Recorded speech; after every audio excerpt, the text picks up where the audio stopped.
પાટણ જિલ્લામાં national food security હેઠળ ગરીબો માટે ચલાવવામાં આવતી રેશન કાર્ડ યોજનામાં મોટી ગેરરીતિઓ બહાર આવી છે।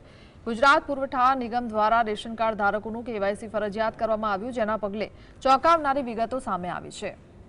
પાટણ જિલ્લાના હારીજમાં 12,000, પાટણ ગ્રામ્યમાં 1,000થી વધુ અને પાટણ શહેરમાં 948 રેશન કાર્ડ ધારકો એવા છે જેઓ લખપતિ હોવા છતાં ગરીબો માટેની આ યોજનાનો ગેરકાયદેસર લાભ લઈ રહ્યા છે।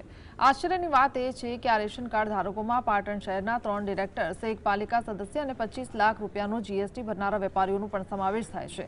ઇન્કમ ટેક્સ વિભાગના ડેટા પ્રમાણે આ લોકોની વાર્ષિક આવક 6 લાખ રૂપિયાથી વધુ છે, જે એનએફએસઈની પાત્રતા ધરાવતા નથી, છતાં આ લોકો ગરીબો માટેની યોજનાનો લાભ લઈ રહ્યા છે। આ ગેરરીતિઓ બહાર આવતા જ મામલતદારે તાત્કાલિક કાર્યવાહી હાથ ધરી અને આ તમામ રેશન કાર્ડ ધારકોને નોટિસ ફટકારવામાં આવી છે।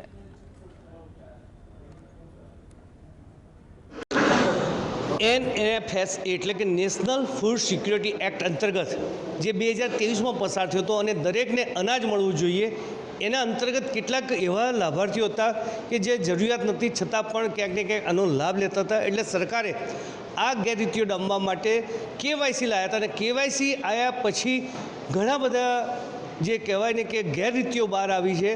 તો પાટણ સિટીની વાત કરીએ તો પાટણ સિટીમાં જે 21,000 કાર્ડ હતા ને જે કુટુંબો હતા એમાંથી લગભગ 948 એવા વ્યક્તિઓ છે જેને કેવાયસી અંતર્ગત કરાયા પછી રાજ્ય સરકાર દ્વારા નોટિસ આપવામાં આવી છે, કારણ કે જે કેવાયસી કર્યું છે એમાં એમને ક્યાંક ને ક્યાંક 6-7 લાખની લોન લીધેલી છે। કોઈક જગ્યાએ ડિરેક્ટરોમાં છે, કોઈક જગ્યાએ જીએસટી ભરે છે। અત્યારે હાલ જે કેવાયસી અંતર્ગત નોટિસો મળ્યા બાદ પુરવઠા શાખામાં લોકો પૂછપરછ કરવા આવે છે કે આનો જવાબ કેવી રીતના આપવો।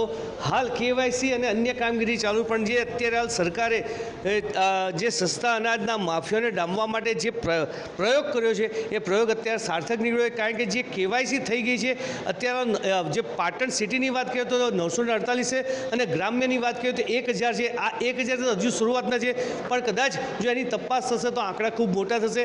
સાથે સાથે દરેક જિલ્લામાં કરીએ તો હારીજ તાલુકામાં પણ 12,000 જેટલા લોકોને નોટિસો આપવામાં આવી છે અને એ લોકોને જે નેશનલ ફૂડ સિક્યુરિટી એક્ટ અંતર્ગત અનાજ મળતું હતું એ બંધ થશે ને ખુલાસો કરવામાં આવશે અને જે તે વખતે નિર્ણય લેવામાં આવશે, ત્યાર પછી એ લોકોને શું કરવું એ દેખાશે। પરંતુ અત્યારે હાલ જે સરકારનો આ પગલું હતું એ ખૂબ સારું છે અને જે સાચા લાભાર્થી છે એ સાચા લાભાર્થીને આનો લાભ મળશે।